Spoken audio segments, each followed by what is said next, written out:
of pain, danger, or evil. But the one I love so much that is this last one. Fear is aroused by the possibility of the illusion of such circumstances.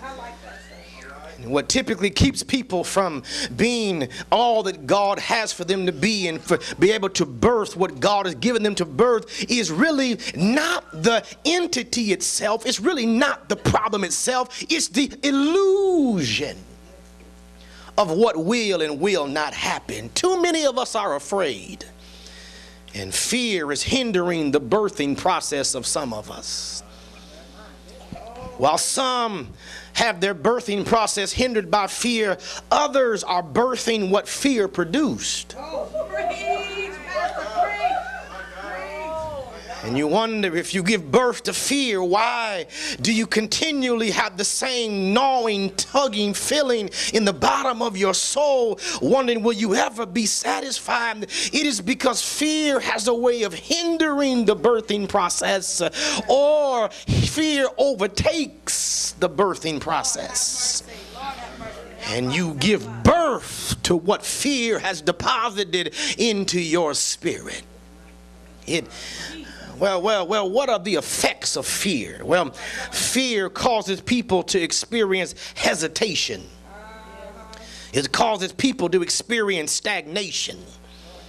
Fear causes people to make excuses and even to experience paralysis.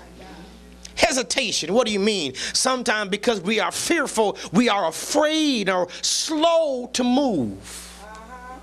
Oh, Lord have mercy. You know there have been some times when fear has gripped you and you know you should have stepped up. Right. But fear had you. Just gripped you. Just froze you. You finally moved, but it was after you had calculated a few things in your mind. So fear causes you to hesitate or be slow to move, but also fear causes us to experience this thing I call stagnation.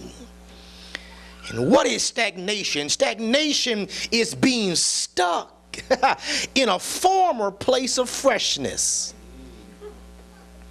There are people who have allowed their lives to become stagnant because they are afraid to search out fresh water.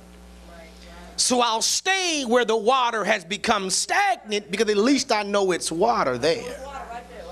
Oh God, if I had time, I could stay there for a moment, because some of us, that's where we are. We're at a stagnated place. We're still drinking stale, stagnated water. We're still operating on how God moved 6 to 8 months ago. But we're not ready to make another move into anything else new, because if we tell the whole story, even when he moved 6 to 8 months ago, it took us about 10 months to accept the move.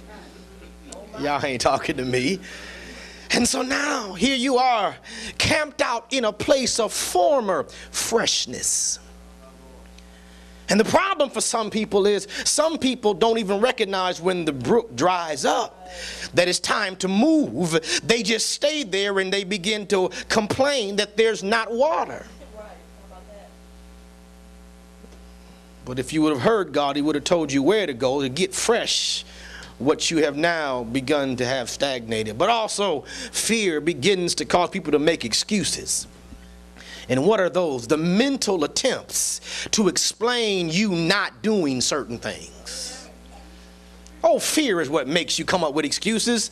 It's not the Lord's not giving me my time yet. Or that's not my area. That's not, I don't feel impressed the Lord to do that. It's just fear. You're just trying to convince yourself that you should not share the Jesus Christ with somebody because you don't know how they're going to respond.